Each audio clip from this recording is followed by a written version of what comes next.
hip hop artist out of Ohio, go by the name of Duece. He's with me What's right up? now. What's up? Well, how's it going, man?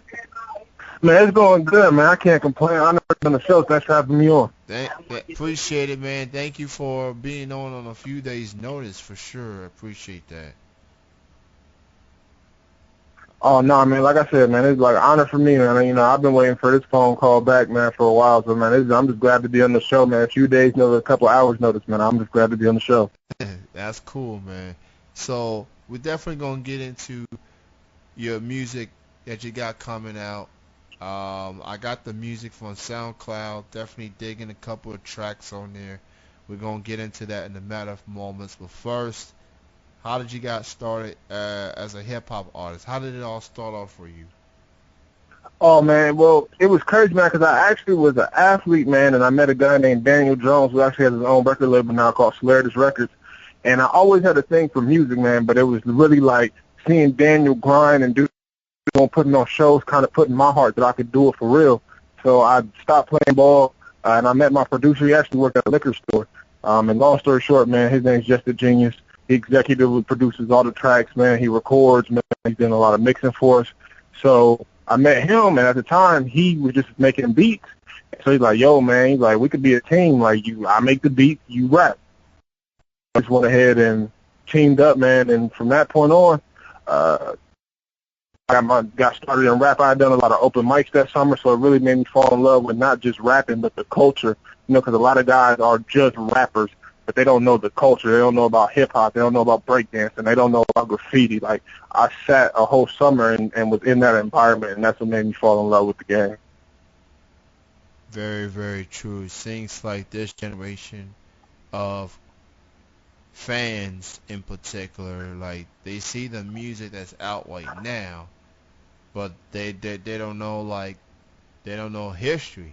They don't know that back then there was the graffiti, there was the One DMCs, the Public Enemies, the Beastie Boys, Grandmaster Flash, and all these guys like and Kim and LL Cool J. I mean, I can go on and on.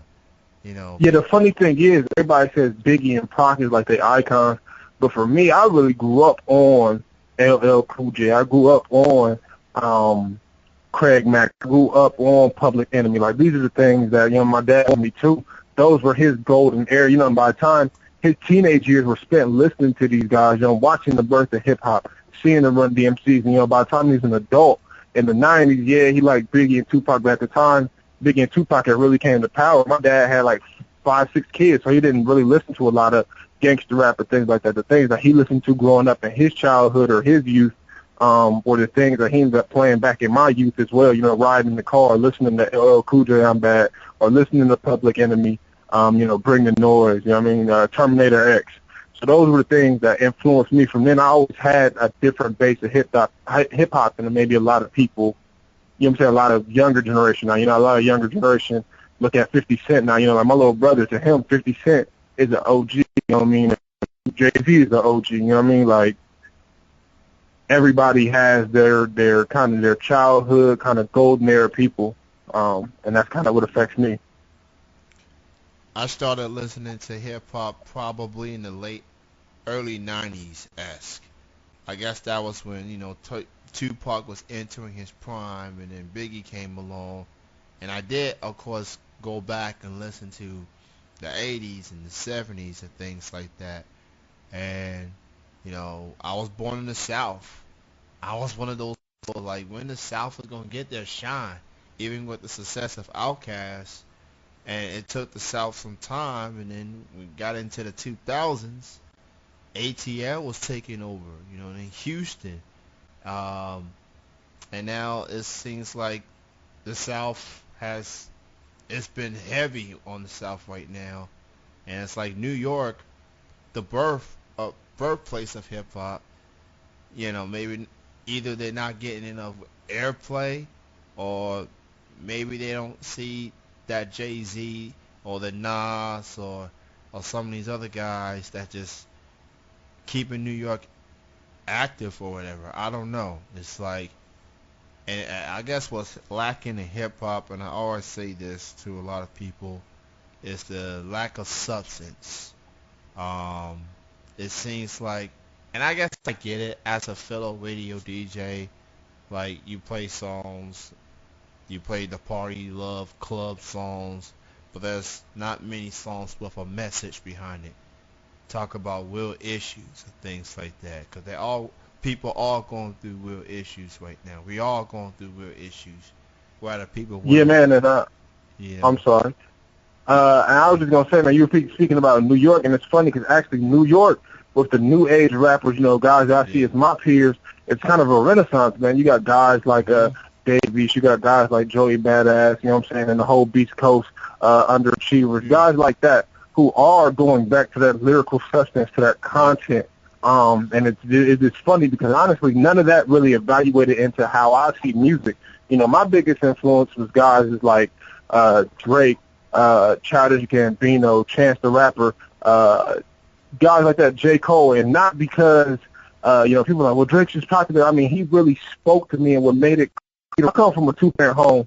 We did grow up in poverty. I had 9 brothers and sisters, so we did grow up, poverty, or upper poverty level, lower middle class type deal. So, my story wasn't necessarily a story of, I got a mom in the house and I got to sell crack to make sure that we're okay. I had a dad who got up and went to work and said 70, 80 hours a week to make ends meet. That's just what he did.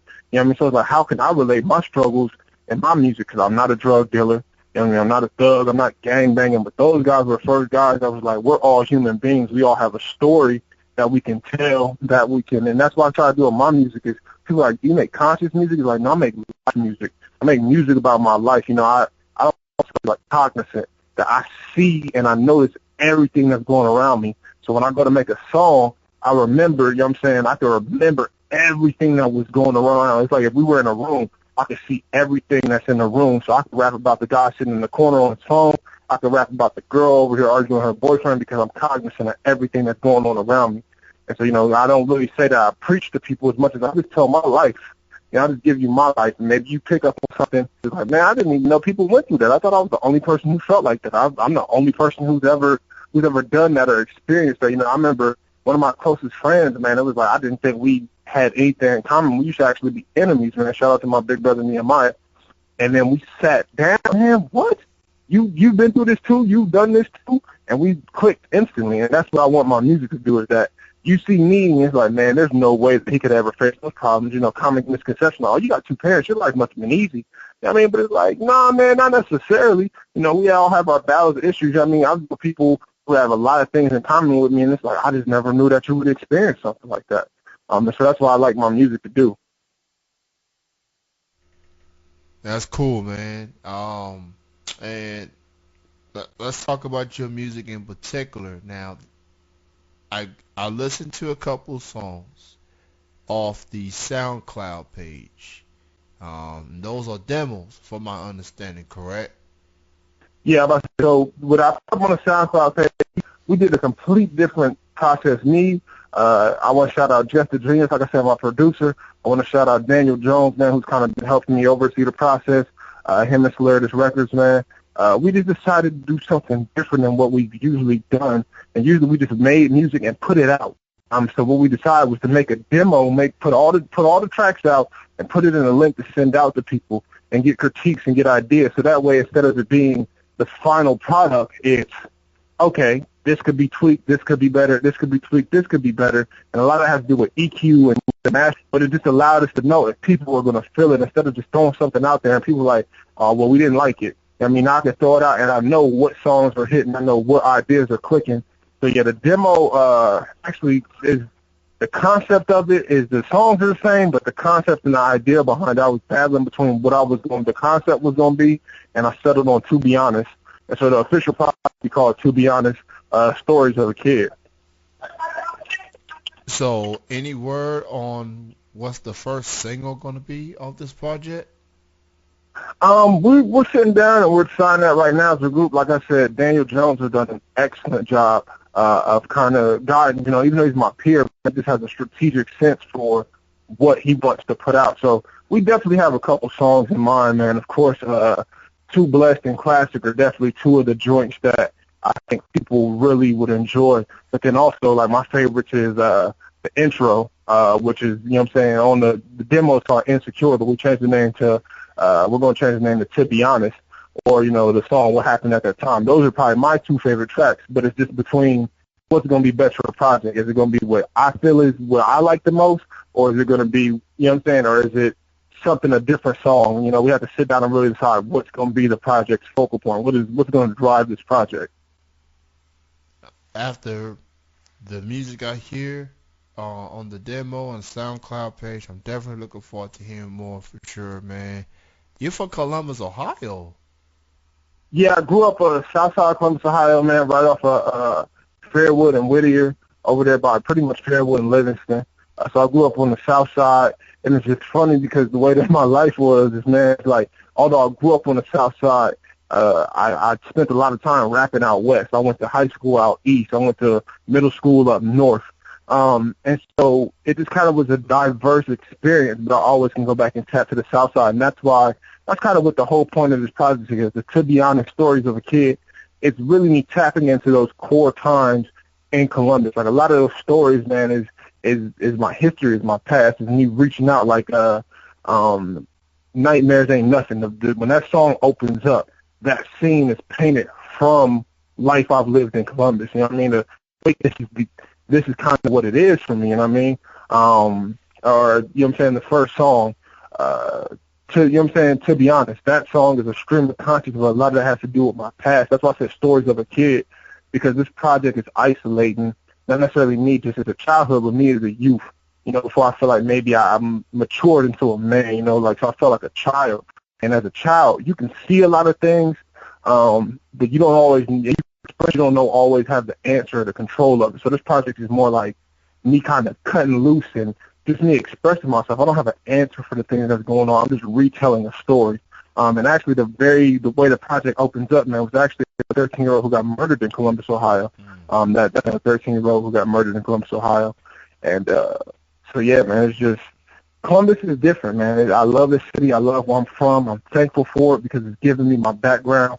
But at the same time, it taught me about life, man. Looking at it through a prism, man, it's like things are always going to be bigger than where you're from. But where you're from is going to kind of be the soil that you're rooted in. So no matter where I go, I'm going to take things that I learned from Columbus and I'm going to interject them into a Lexington. Or if I go to somewhere like New York or California, that Columbus kid is still going to be in me.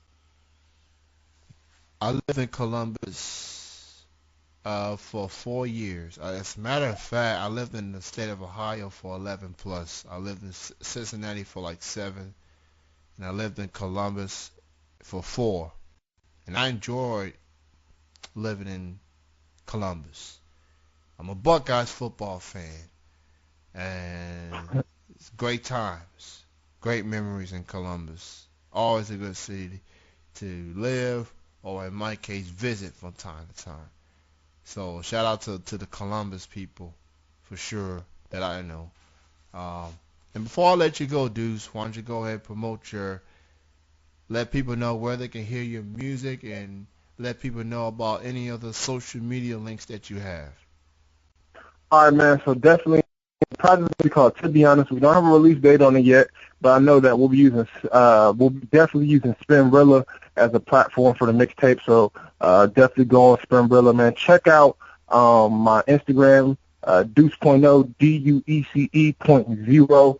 Get on Instagram. That'll be your direct link to anything that I'm doing as an artist in terms of the clothing line that I'm doing, in terms of the music. That's going to be your direct link. If you have any questions about Duece, go on Instagram, Duece.0.